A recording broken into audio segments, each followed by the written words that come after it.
السلام علیکم ورحمۃ اللہ وبرکاتہ۔ جنات ہمیں نظر کیوں نہیں آتے؟ آخر وجہ کیا ہے؟ اور وہ ہمیں کیسے دیکھ لیتے ہیں؟ اور جنات کیسے اپنا شیپ بدل سکتے ہیں؟ کبھی سانپ کی شکل میں، کبھی کتے کی شکل میں، کبھی بلی کی شکل میں، کبھی کسی اور شکل میں، اور کبھی کبھی انسان کا روپ بھی دھار لیتے ہیں۔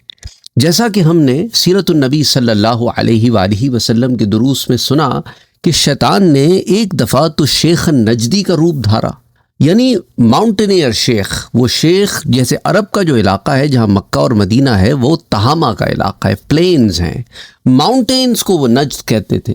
تو ماؤنٹینئر شیخ کے روپ میں وہ آیا۔ پھر ایک دفعہ پھر غزوہ بدر سے پہلے وہ سراقہ ابن مالک کے روپ میں آیا۔ پھر یہاں سوال یہ بھی ذہنوں میں آتا ہے کہ آخر کیا ابلیس سب سے پہلا جن تھا؟ نہیں، ابلیس سب سے پہلا جن نہیں تھا، کیونکہ قرآن کہتا ہے کانا من الجنی، وہ جنوں میں سے تھا۔ تو جنوں میں سے جو ہو وہ جن ہو نہیں سکتا، سب سے پہلا وہ تھا تو جن۔ اور ایک بات یہ بھی یاد رکھیں کہ سارے جن شیطان نہیں ہوتے، جنوں میں بھی مختلف اقسام ہیں۔ اسی لیے میں نے آپ لوگوں کو ایک پوری پلے لسٹ لی ہے جنات سے متعلق، اور اس کے اندر بڑی تفصیل سے میں نے آپ کو بتایا ہے۔ یاد رکھیں کہ جہاں تک جنات کی تخلیق کا تعلق ہے تو قرآن کریم اس پر بڑا واضح ہے کہ ہم نے جنات کو ایسی آگ سے بنایا جس میں دھواں نہیں ہوتا۔ اچھا، یہ لوگ حضرت آدم علیہ السلام سے قبل اس دنیا میں آباد تھے، اور بعض روایات کے مطابق ہزاروں سال پہلے آباد تھے، اور یہ بھی کہ انہوں نے دنیا میں بہت زیادہ خوریزی کی۔ نتیجتاً ان کو ادب سکھانے کے لیے اللہ سبحانہ و تعالی نے فرشتوں کو بھیجا، اور انہوں نے انہیں مار مار کر پہاڑوں اور جزائر کی طرف دھکیل دیا۔ اب آپ پہاڑوں اور جزائر سے متعلق یہ خیال نہ کرنے لگ جائیں کہ صرف وہ دنیا تک محدود رہے، کیونکہ اس کی ایک وجہ ہے۔ جنات جو ہے، قرآن کریم ہمیں بتاتا ہے کہ انہوں نے مقاعد للسمع، سننے کے ٹھکانے بنا رکھے تھے آسمان دنیا سے قریب، کہ گویا انہیں یہاں سے نکلنے کے لیے کسی راکٹ کی ضرورت نہیں ہے، نہ ہی انہیں کسی بھی قسم کی آکسیجن کی ضرورت ہے جیسا کہ انسان کے بدن کو ضرورت ہے۔ یہ مختلف مخلوق ہے، مختلف اس کی جو ہے وہ نیڈز ہیں۔ اب احادیث مبارکہ میں ایک اور بڑی لطیف بات آتی ہے، پہلے شاید میں نے اس پر بات بھی کی ہوگی آپ سے، کہ جنات جو ہیں ان کی بھی سواریاں ہوتی ہیں۔ کہ جب یہ اسلام لینے آئے تو اسلام جب قبول کر لیا انہوں نے، تو حضور صلی اللہ علیہ وسلم سے فرمایا کہ حضور، ہم واپسی کا سفر اختیار کرنا چاہتے ہیں، ہمارے لیے غذا متعین کر دیں، کیونکہ اب پتہ نہیں اسلام کے آنے کے بعد ہماری غذاؤں کے کیا قوانین ہیں۔ انسانوں کی غذاؤں کے تو قوانین ہیں، تو پھر حضور صلی اللہ علیہ وسلم نے انہیں ان کی غذائیں بتائیں کہ تم سفر میں کیا غذا اختیار کرو گے۔ اور پھر انہوں نے پوچھا کہ ہمارے جانوروں کے لیے، تو حضور نے ان کے جانوروں کے لیے بھی غذا متعین فرما دی۔ ہمارے ڈائمنشن کی چیز ان کے ڈائمنشن میں الگ فارم میں انہیں نظر آتی ہے۔ یہ ایک بڑی زبردست چیز ہے کہ ہمارے ہاں کی ہڈی ان کے ڈائمنشن میں وہ گوشت سے پر ہے، اور اسے کھاتے ہیں وہ۔ اچھا، ہمارے ڈائمنشن میں جانوروں کی مینگنیاں ان کے ڈائمنشن میں ان کے جانوروں کا چارہ نظر آتی ہیں انہیں۔ یہ اللہ سبحانہ و تعالیٰ کی شان ہے۔ تو ہم نے کیا کیا؟ ہم نے ہر مخلوق کو اپنے زاویے سے دیکھنا شروع کر دیا۔ تو یہ تمہید میں اسی لیے باندھتا ہوں تاکہ آپ کے کانسیپٹس کلیئر ہوں، کیونکہ لوگ کہتے ہیں جی آپ چھوٹی سی بات کر کے بس بتا دیں کہ بھئی جنات کیوں نہیں نظر آتے۔ یہ بات اتنی مختصر نہیں ہے، اس کو سمجھنے کے لیے ہمیں فزکس کا سہارا بھی لینا پڑے گا، کیمسٹری کا سہارا بھی لینا پڑے گا، اور پھر قرآن حدیث کے کچھ میں نے آپ کے ساتھ چیزیں شیئر کی۔ اچھا، اب فزکس اور کیمسٹری میں جانے سے پہلے ہم فاؤنڈیشن تو اس کی کہاں قرآن میں ہی تلاش کرتے ہیں، کیونکہ اللہ نے فرمایا کہ جنات کو ایسی آگ سے بنایا گیا جس میں دھواں نہیں ہوتا۔ اور صحیح مسلم کی روایت میں ہمیں پتہ چلتا ہے کہ فرشتے نور سے تخلیق کیے گئے ہیں، اور جنات آگ سے تخلیق کیے گئے، اور انسان کا جو جسم ہے وہ مٹی سے اور پانی سے بنایا گیا ہے۔ اور اللہ نے قرآن میں یہ بھی فرما دیا کہ ہر جاندار شے کی تخلیق میں پانی شامل ہے، کسی نہ کسی فارم میں پانی کا ضروری نہیں ہے کہ وہ لیکوڈ فارم میں ہو، وہ ویپر فارم میں بھی ہو سکتا ہے، وہ گیسیس فارم میں بھی ہو سکتا ہے، وہ بخارات کی فارم میں بھی ہو سکتا ہے، وہ سالڈ فارم میں بھی ہو سکتا ہے، اللہ بہتر جانتا ہے کس فارم میں، لیکن پانی کو ہر جاندار میں اللہ نے داخل فرمایا اس کی تخلیق میں۔ اب یہاں پر اس لیے میں نے آپ سے کہا کہ پہاڑوں اور جزائر کو آپ نے دنیا میں قید نہیں کرنا کہ صرف دنیا تک محدود تھے۔ اچھا، ان کے ہاں بھی جیسا میں نے آپ سے ذکر کیا کہ اچھے اور برے ہوتے ہیں جنات میں۔ جو برے ہوتے ہیں وہ شیطان کے پیروکار ہوتے ہیں، ابلیس کے پیروکار ہوتے ہیں، اس لیے ہم ان کو کہتے ہیں شیاطین، اور ان کے ہاں پھر مومن بھی ہوتے ہیں۔ اچھا، انہیں بھی عبادات کا اور احکام الہی کا مکلف بنایا گیا ہے، تو قیامت کے دن ان سے بھی باس پرس ہوگی، یہ بھی جہنم کا ایندھن بنیں گے یا جنت میں جائیں گے۔ تو ابلیس جو ہے وہ بھی جنات کی جنس سے ہے، جس طرح ہم انسان ہیں ایک الگ جنس سے ہیں۔ اچھا، ہمارے جد امجد تو آدم علیہ السلام ہے، اور ان کے جد امجد جو ہے اس میں قرآن کریم نے واضح طور پر تو یہ نہیں بتایا کہ ان کے جد امجد فلاں ہیں، لیکن بعض کا یہ خیال ہے کہ جہاں اللہ نے فرمایا نار سموم، تو نار سموم جو ہے ہو سکتا ہے جس کا معنی ہوتا ہے بن دھوئیں کی آگ۔ اب یہ بن دھوئیں کی آگ بڑی امپورٹنٹ ہے، آج کے سارے درس میں ہمیں 15-20 منٹ بھی لگ جائیں تو ہم بن دھوئیں کی آگ کو سمجھنے کی کوشش کریں گے آج، تو اس لیے آپ نے میرے ساتھ رہنا ہے۔ تو ابو الجن جو ہے وہ سموم نام بعض لوگوں نے اس میں یہ کہا ہے کیونکہ وہ نار سموم سے ان کی تخلیق ایک ایسی آگ سے ہوئی ہے جو بن دھوئیں کی ہو، تو پہلا جن جو تخلیق کیا گیا وہ تھا۔ اچھا، اب آ جائیں کہ یہ جو بغیر دھوئیں کی آگ ہے یہ کیا اور کیسی ہوتی ہے۔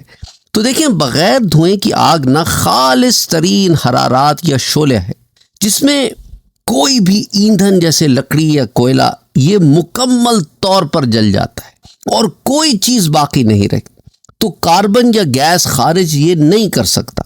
اچھا، قرآنی اصطلاح میں نے آپ سے فرمایا مارج من نار کا اللہ نے استعمال کیا لفظ۔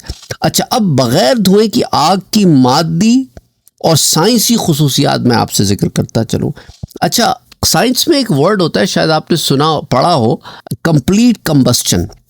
کمپلیٹ کمبسشن کیا ہوتی ہے کہ جب آگ کو آکسیجن کی اتنی زیادہ مقدار ملتی ہے اور ایندھن پوری طرح جلتا ہے تو دھواں پیدا نہیں ہوتا۔ تو اسی طرح آپ کو گھریلو گیس کا جو چولہا ہوتا ہے یا لیبارٹری کا جو برنر ہوتا ہے، اس میں آپ نے نیلے رنگ کا شعلہ دیکھا ہوگا، اور نیلے رنگ کا جو شعلہ ہوتا ہے وہ دھوئیں سے پاک ہوتا ہے۔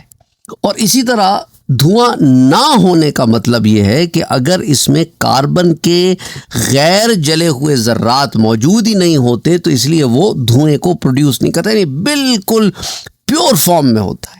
اچھا، اب سائنس کی رو سے شدید ترین آگ گیس کی چوتھی حالت یعنی کہ پلازما کی شکل اختیار کر لیتی ہے، جس میں مادہ انتہائی متحرک اور چمکدار ہو جاتا ہے۔ یہ آپ نے سمجھنا ہے کہ پلازما کا میں نے یہاں پہ کیوں لفظ استعمال کیا ہے، کیونکہ دیکھیں نا، بغیر دھوئیں کی آگ مارج من نار کو اگر ہم جدید سائنسی یا ایسٹرونومی اور جنات کی ساخت سے جوڑ کر دیکھیں تو کائنات کی پوشیدہ توانائی اور مادے کی تہوں کے بارے میں ہمیں عجیب و غریب سے حقائق جاننے کو ملتے ہیں۔ مثال کے طور پہ اگر ہم سائنس اور فلکیات کو دیکھ لیں تو پلازما اور کائناتی توانائی یہ ایک بڑا امپورٹنٹ کنیکشن ہے کہ جدید سائنس کے مطابق کائنات میں 99% مادہ جو ہے وہ پلازما کی حالت میں، یعنی کہ جو بغیر دھوئیں کی شدید ترین آگ اور کائناتی توانائی کی اصل شکل ہے۔ آپ کو یاد ہوگا میں نے آپ کو ڈارک میٹر اور ڈارک انرجی کے اوپر پہلے ایک درس دیا ہوا ہے بڑی تفصیل سے۔ تو یاد رکھیں ایک اور بات کہ ہمارا سورج اور کائنات کے اربوں ستارے سلگتی ہوئی گیسوں اور پلازما کا مجموعہ ہے۔ ان میں ہائیڈروجن اور ہیلیم گیسوں کا شدید ترین ملاپ، جسے آپ نے اپنی کتابوں میں نیوکلیئر فیوژن کے نام سے پڑھا ہوگا، یہ موجود ہے۔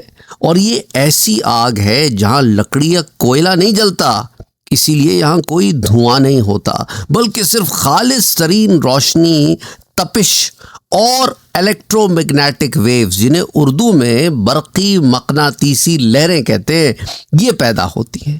الیکٹرو از برقی، میگنیٹک از مقناطیسی، اور ویوز کو لہریں۔ یہ اردو اور انگریزی دونوں کے الفاظ استعمال کرتا چلوں، کیونکہ بعض لوگوں نے انگریزی کی ٹرمینالوجیز پڑھی ہوئی ہیں، اصطلاحات، اور بعض اردو سے واقف ہے۔ اچھا، اب کائنات میں جو شعاعیں ہوتی ہیں جنہیں آپ کاسمک ریز کہتے ہیں، کائناتی شعاعیں اردو میں ہم کہتے ہیں، تو فضا میں ایسی لہریں اور توانائی کے ذرات گردش کر رہے ہیں جو انسانی آنکھ سے اوجھل ہیں، نظر نہیں آتے، لیکن بہت طاقتور ہیں۔ سائنس بتاتی ہے کہ کائنات کا ایک بڑا حصہ ڈارک میٹر اور ڈارک انرجی پر مشتمل ہے، جسے ہم نہ دیکھ سکتے ہیں نہ اس کے وجود کو ہم جان سکتے ہیں، لیکن وہ ہے بھی اور اس کا وجود قائم بھی ہے۔ اور اگر آپ نے یہ دونوں چیزوں کو تفصیل سے جاننا ہے تو پلیز میری اس ویڈیو کو ضرور وزٹ کریں جو ڈارک انرجی اور ڈارک میٹر سے متعلق ہے۔ اچھا، جنات کی ایک مادی ساخت ہے، یعنی قرآن پاک کی روح سے جنات کو جس بغیر دھوئیں کی آگ سے پیدا کیا گیا ہے، اس سے متعلق کچھ تفصیلات جاننا بہت ضروری ہے، تاکہ آپ کے سامنے یہ بات واضح ہو جائے کہ آخر یہ ہمیں نظر کیوں نہیں آتے۔ تو قرآن پاک کی روح سے جنات کو، جو میں نے آپ کو بتایا کہ بغیر دھوئیں کی آگ سے بنایا گیا ہے، تو اسے ہم فلکیات میں یعنی ایسٹرونومی میں اور فزکس میں قوانین کے تحت ہم یوں کہہ سکتے ہیں کہ یہ ایک الیکٹرو میگنیٹک انرجی ہے، یا پلازما جسم کے طور پر ہم اس کو کچھ حد تک سمجھ سکتے ہیں۔ اچھا، اب ان کی جو ایک انویزیبلٹی ہے، دیکھیں انسان بشر ہے، بشر کا مطلب ہے کہ وہ چیز جو عیاں ہو، نظر آئے۔ انسان کس چیز سے بنا ہے؟ مٹی اور پانی، یعنی کاربن پر مبنی یہ مادہ ہے جو ٹھوس اور روشنی کو روکتا ہے، کیونکہ روشنی ہم سے پاس تھرو نہیں ہوتی نا، اس لیے تو ہم شیڈو بناتے ہیں۔ اگر روشنی ہم سے گزر جائے تو ہم سایہ نہ پروڈیوس کریں۔ ہر وہ چیز جو ٹھوس ہے، جو روشنی کو روکتی ہے، وہ سایہ بناتی ہے۔ اس کے برعکس جنات خالص توانائی یعنی شعلے کی تپش یا پلازما سے بنے ہیں، اور یہ توانائی ہوا کی طرح بالکل لطیف ہوتی ہے، اور انسان اپنی اس جسم میں لگی آنکھ سے اسے نہیں دیکھ سکتا، کیونکہ یہ ویزیبل سپیکٹرم سے باہر ہوتی ہے، بالکل اسی طرح جس طرح کے ایکس رے یا اور مختلف چیزیں، جیسا کہ وائی فائی کا کنیکشن جو آپ کو بہت زیادہ چاہیے اس ویڈیو کو دیکھنے کے لیے بھی، وہ بھی آپ کو نظر نہیں آتا، کیونکہ یہ لہریں ہیں، یہ ویوز ہیں۔ تو چونکہ توانائی کے ذرات انتہائی متحرک ہوتے ہیں، بہت زیادہ موومنٹ میں ہوتے ہیں، بڑی توانائی رکھتے ہیں، اس لیے جنات کے لیے ایک جگہ سے دوسری جگہ پر جانا بہت آسان ہے۔ اس لیے انہوں نے جو مقاعد للسمع بنا رکھے تھے آسمانوں کے قریب سننے کے ٹھکانے، تو وہاں تک پہنچنا ان کے لیے کوئی بڑی بات نہیں تھی۔ اچھا، اسی کانسیپٹ کو ذہن میں رکھیے گا کہ چونکہ توانائی کے ذرات انتہائی متحرک ہوتے ہیں، تو جیسا کہ جن نے حضرت سلیمان علیہ السلام سے کہا کہ میں ایک آبجیکٹ کو یمن سے اٹھا کر چند گھنٹوں میں یہاں لا سکتا ہوں، خود تو بہت کم ٹائم میں ٹریول کر سکتا ہوں، لیکن اب چونکہ مجھے ایک فزیکل آبجیکٹ بھی اپنے ساتھ لانا ہے اور احتیاط سے لانا ہے، تو ٹائم فریم میرا بڑھ جائے گا۔ اچھا، اب اسی سے چونکہ اس بات کو آپ نے ذہن میں رکھا ہے کہ ذرات انتہائی متحرک ہوتے ہیں، تو یہ اپنی مادی شکل تبدیل کرنے کی صلاحیت بھی اسی طرح رکھتے ہیں۔ سائنس میں توانائی کو مادے میں اور مادے کو توانائی میں تبدیل کرنا، یہ تو آپ کے ساتھ E=mc² نے سولو کر دیا ہے۔ اس کے اندر مجھے مزید تفصیل میں جانے کی ضرورت نہیں۔ اگر E=mc² مورد وجود میں نہ آیا ہوتا تو پھر ہم اس کو اور کھولتے، لیکن E=mc² آپ کو بالکل یہ چیز واضح کر دیتا ہے کہ انرجی اور مادہ، اس کا جو بدلنے کا معاملہ ہے، تو اپنی مادی شکل یوں بدل لیتے ہیں۔ اچھا، تو مذہب، سائنس اور فلکیات اس نقطے پر یکجا ہو گئے کہ کائنات میں زندگی صرف وہی نہیں ہے جو تمہیں نظر آتی ہے، جو ٹھوس ہو، جو مٹی کی شکل میں ہو۔ سورج، ستاروں اور خلا میں پھیلی بغیر دھوئیں کی برقی مقناطیسی آگ، جسے آپ پلازما کے نام سے جانتے ہیں، اس بات کا مادی ثبوت ہے کہ اللہ نے انسانوں کے علاوہ ایک ایسی مخلوق جنات بھی پیدا کی ہے جس کا جسمانی نظام سراسر توانائی اور کائناتی لہروں پر مبنی ہے۔ اللہ سبحانہ و تعالیٰ نے اور مخلوقات بھی پیدا فرمائی ہیں، جس کے بارے میں ہم اب سے کوئی 8 سال پہلے آپ کو دروس دے چکے ہیں کہ existence of aliens in the universe, کہ کیا اس دنیا میں ایلینز، کیا اس کائنات میں ایلینز ہیں تو کیا قرآن میں اس کے بارے میں ہمیں کچھ ملتا ہے؟ بہرحال ان بہت سارے لوگوں سے پہلے ہم نے یہ بات آپ سے کی تھی جو سوشل میڈیا پہ 2018 کے بعد آپ کو آ کر ایلینس کے بارے میں بتاتے ہیں کہ اینی وے، کیونکہ اس طرح کے بھی میرے پہ بہت ساری دفعہ اٹیک ہوا ہے کہ آپ نے بہت سارے سوشل میڈیا انفلوئنس کے آنے کے بعد ان ٹاپکس پر بات کرنی شروع کی ہے، اور میں نے کہا نہیں، جب ہم نے اس چینل کو 2017 میں ریوائیو کیا تھا، کیونکہ ہم نے 2010 میں اس چینل کو سٹارٹ کیا تھا اور 2017 تک کوئی زیادہ ہم کام نہیں کرتے تھے. آپ جا کے دیکھ سکتے ہیں پرانی ویڈیوز کی فریکوینسی بعض دفعہ 3 6 مہینے تک کوئی ویڈیو نہیں آتی تھی.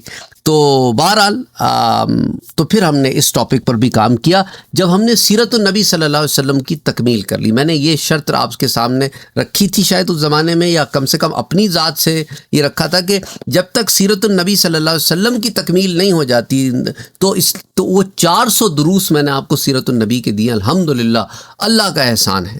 تو ان 400 دروس کی تکمیل کے بعد پھر ہم نے دوسرے ٹاپکس پر کام کیا ہے. تو اینی وے، تو یہ ایک بات ہمارے سامنے یہ واضح ہو گئی. میں ساتھ ساتھ جو دوسری باتیں آپ کو بتاتا رہتا ہوں نا، اس کی وجہ بھی ایک ہے، کیونکہ یہ آپ یا پھر اس چینل پر کچھ لوگ آتے ہیں جو اس طرح کی باتیں مسلسل مجھے بھیجتے رہتے ہیں، کرتے رہتے ہیں، messages, e mails, what's app. ان کا جواب دینا میں سمجھتا ہوں کہ ضروری ہوتا ہے، کیونکہ پھر وہ ایک دل میں چبھن سی ہوتی ہے کہ کیا یہ انہی کا تھاٹ پروسیس ہے یا بہت سارے لوگ یہی سمجھتے ہیں. اینی وے، انسانی جسم اور جنات کے وجود کا اگر آپ کمپیریزن کریں، موازنہ کریں اور پلازما کے سائنسی اصولوں کے تحت آپ ان کو دیکھیں تو یہ بات ہمارے سامنے کچھ کھلنی شروع ہوگی کہ دیکھیں انسانی جو جسم ہے، اب مادے کی حالت کو دیکھ لیتے ہیں. انسانی جسم جو ہے وہ ٹھوس ہے اور اس کے اندر جو ہے ایک مجموعہ موجود ہے، جبکہ دوسری طرف جنات کا وجود جو پلازما ہے اس کے اندر ہم گیسز یا خالص توانائی یہ معاملے دیکھتے ہیں. اچھا، اسی طرح یہ آئونائزڈ گیسز ہو سکتی ہیں ڈیفینیٹلی، اور اسی طرح اگر آپ بنیادی عنصر کی طرف آ جائیں تو انسانی جسم کاربن، ہائیڈروجن، نائٹروجن اور آکسیجن کا مرکب ملے گا، یہ عنصر ہے. اور دوسری طرف جنات تو وہ برقی مقناطیسی چارجز اور آزاد الیکٹرانز کا مرکب نظر آتے ہیں.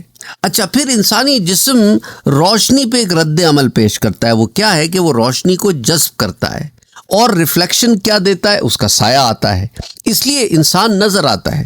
دوسری طرف جنات یہ روشنی کو اپنے اندر سے گزرنے دیتے ہیں، یا اس کی لہریں انسانی آنکھ کی حد سے باہر ہوتی ہیں. ہمارے جو اسپیکٹرم ہے جس کے اندر جتنا ہم دیکھ سکتے ہیں، اس کے باہر کے اسپیکٹرم میں وہ ریفلیکٹ کرتے ہیں. تو ہمارا جو آنکھوں کا اسپیکٹرم ہے ان کو کیچ نہیں کر پاتا. اچھا، نگاہ نبوت اور چیز ہے. نگاہ نبوت جہاں فرشتوں کو دیکھتی ہے وہاں جنات کو بھی دیکھتی ہے. اسی طرح یاد رکھیں کہ مادے کی کثافت کی وجہ سے ہماری رفتار محدود ہے اور وقت اور فاصلے کے قوانین ہم پر لاگو ہوتے ہیں. لیکن جہاں اللہ سبحانہ و تعالیٰ چاہے یہ معاملات بھی ختم، جیسے حضور صلی اللہ علیہ وآلہ وسلم معراج پر روح ماں جسم کے تشریف لے گئے، اور زنجیر بھی ہلتی رہی، بستر بھی رہا گرم، اور آسمانوں کے سفر طے کرتے ہوئے بیت المقدس سے مکے آ جاتے، مکے سے بیت المقدس آسمانوں کے سفر، پھر بیت المقدس سے واپس مکہ، اور زنجیر بھی ہلتی رہی، بستر بھی رہا گرم. اچھا، اب کیونکہ یہ انسان عام انسانوں کی بات ہو رہی ہے تو وقت و فاصلے کے قوانین ڈیفینیٹلی امپلیمنٹ ہوتے ہیں. اور جہاں جنات کی بات آ گئی تو توانائی کی لطافت کی وجہ سے یہ روشنی کی رفتار کے قریب تک سفر کر سکتے ہیں، تو اس لیے ان کی ٹریولنگ بہت تیز ہے. گو کہ وہ نور سے نہیں تخلیق ہوئے پر نار سے تو ہوئے ہیں، تو نار بھی تو اپنے اندر ایک روشنی رکھتی ہے.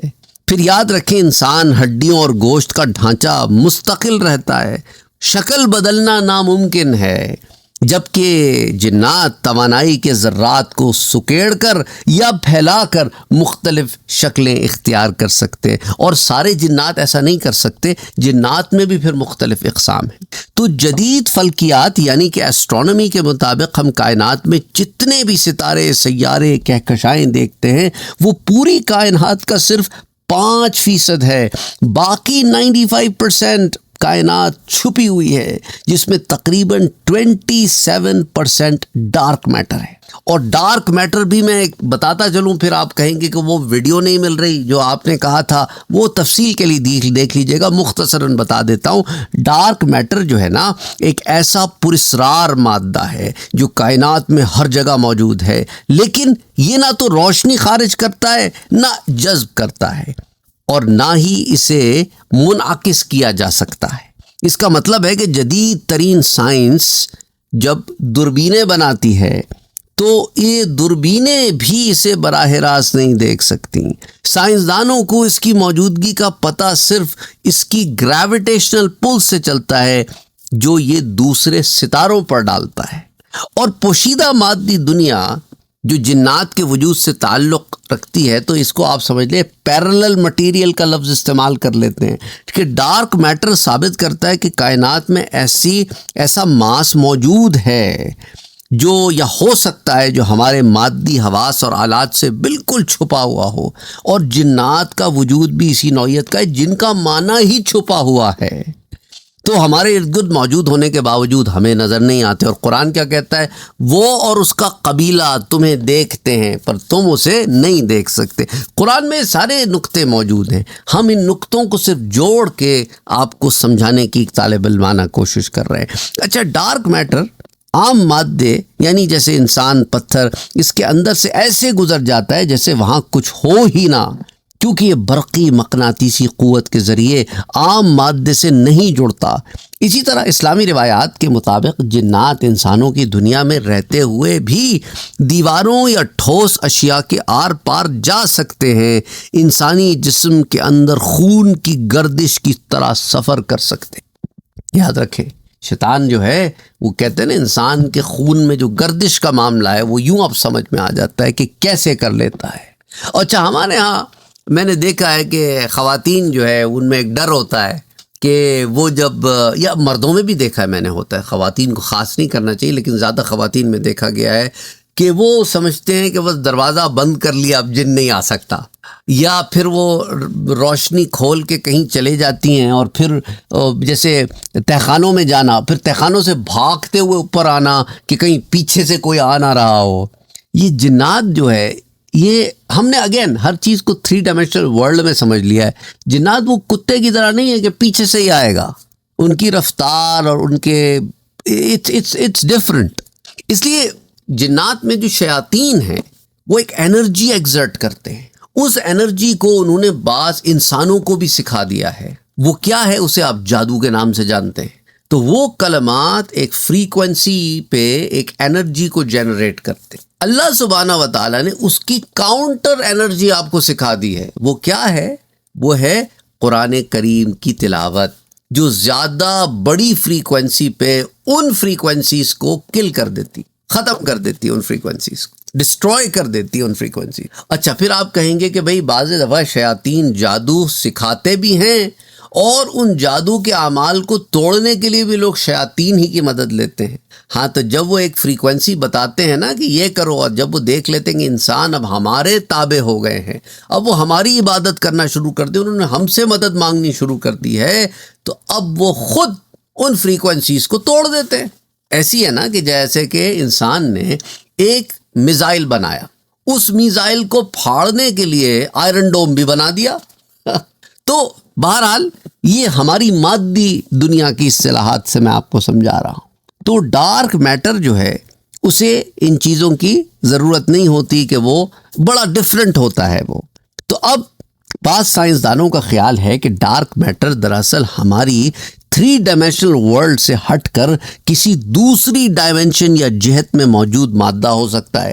جنات کی دنیا کو بھی ایک پیرلل ڈائمینشن یعنی کہ متوازی عالم کے طور پر بھی دیکھا جاتا ہے، جو اسی زمین میں پیرلل ہمارے ساتھ چل بھی رہے ہیں. ان کی شادیاں بھی ہوتی ہیں، ان کے ہاں کھانے بھی پکتے ہیں، ان کے ہاں بیوی بچے بھی ہوتے ہیں، ان کے ہاں بچوں کی پیدائش بھی ہوتی ہے، ان کے ہاں جمعے کے خطبے بھی ہوتے ہیں، ان کے ہاں وعظ و نصیحت بھی ہوتی ہے، ان کے بھی عبادت خانے ہوتے ہیں، ان کے بھی گھر ہوتے ہیں، لیکن ہمیں نہیں پتہ چلتا.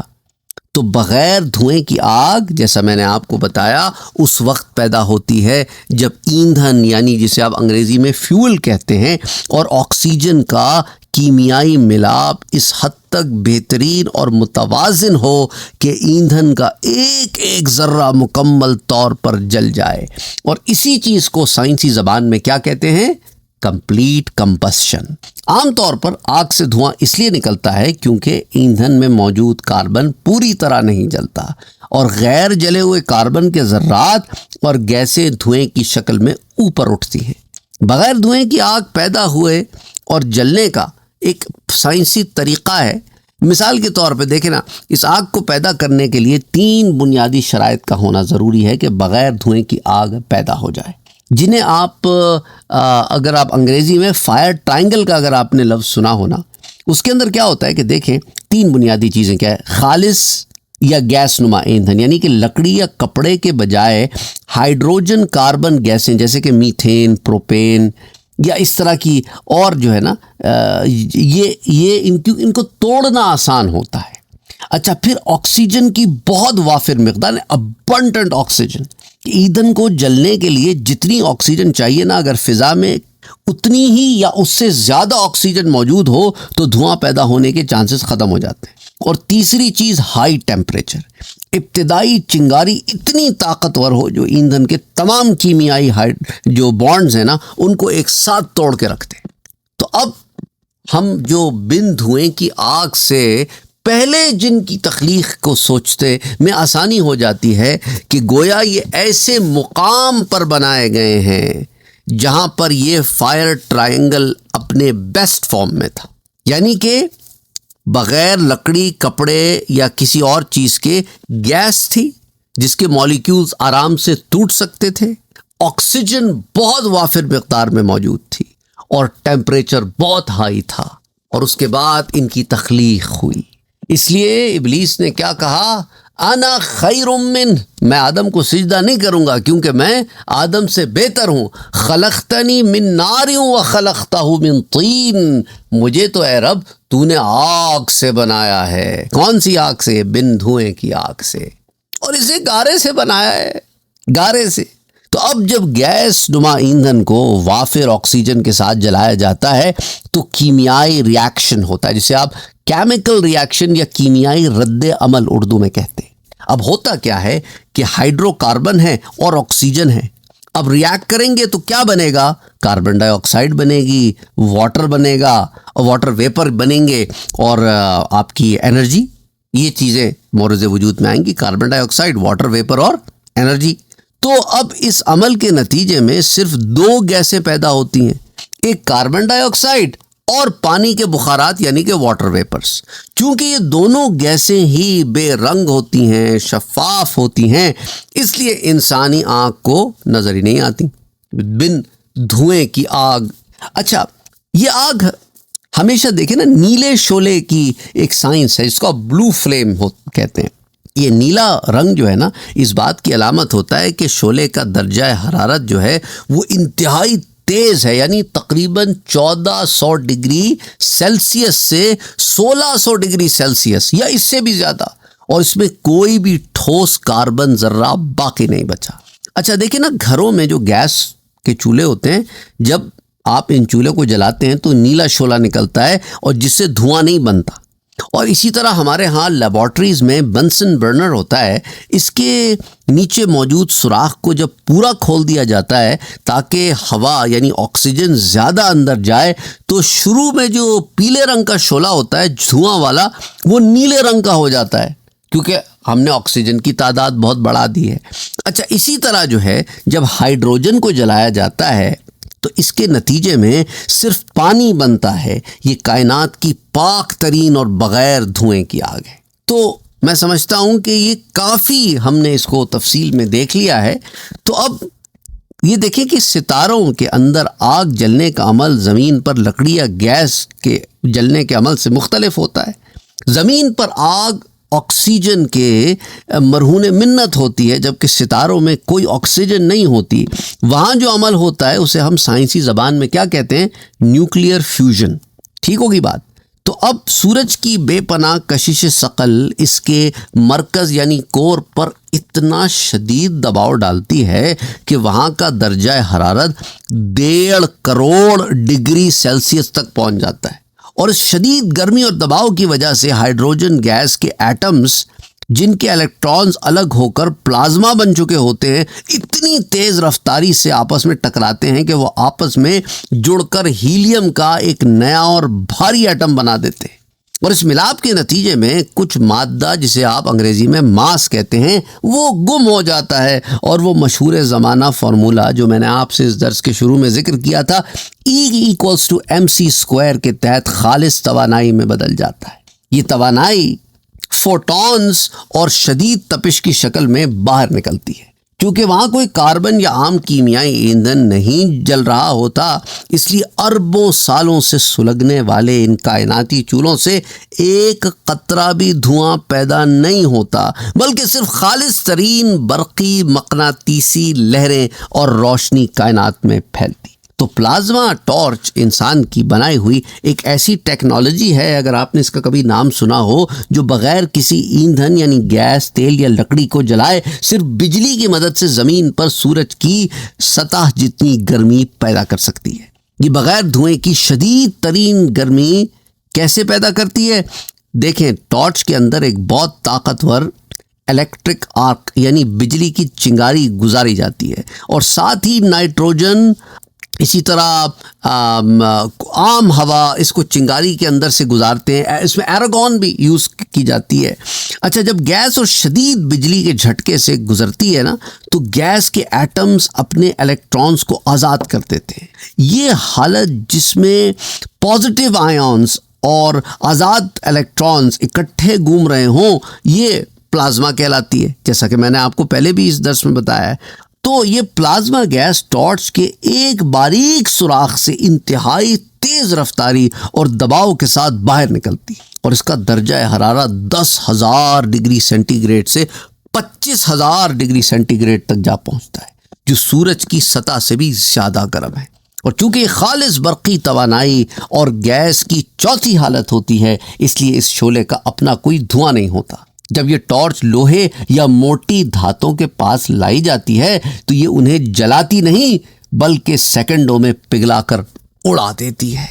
تو سائنس کی یہ مثالیں جو آپ کے ساتھ پیش کی گئی ہیں، چاہے وہ ستاروں کا مرکز ہو یا انسان کی بنائی ہوئی پلازما ٹارچ، یہ ثابت کرتی ہے کہ جب توانائی اپنے عروج پر پہنچتی ہے تو وہ مادی کثافت دھوئیں، راکھ، کوئلے سے پاک ہو کر لطیف اور برقی مقناطیسی شکل اختیار کر لیتی ہے۔ یہی وہ مادی حالت ہے جو ہمیں یہ سمجھنے میں مدد دیتی ہے کہ بغیر دھوئیں کی آگ یہ سے بنی ہوئی مخلوق جنات کا وجود سائنسی قوانین کے تحت کس قدر متحرک اور طاقتور ہو سکتا ہے۔ تو اس طرح آپ کو یہ بات سمجھ میں آ گئی ہوگی کہ ہمیں جنات کیوں نہیں نظر آتے، اور جنات کیسے ادھر سے ادھر پاس کر جاتے ہیں، اور جنات کا ایک عالم ہے، اس عالم کو سائنسی زبان میں ہم ڈارک میٹر بھی کہہ سکتے ہیں، ایک پیرلل ورلڈ ہے، ایک اور ڈائمنشن ہے، اللہ بہتر جانتا ہے۔ امید کرتا ہوں کہ اس درس سے آپ کے علم میں اضافہ ہوا ہوگا۔ آئی ہوپ میں نے اپنی طرف سے کوشش کی ہے کہ بہت زیادہ جو ہے نا ڈیفیکلٹ درس، مشکل درس نہ ہو، لیکن آپ نے مجھے کامنٹ سیکشن میں بتانا ہے کہ آپ کو بات سمجھ آئے کہ نہیں۔ وما علینا الا البلاغ۔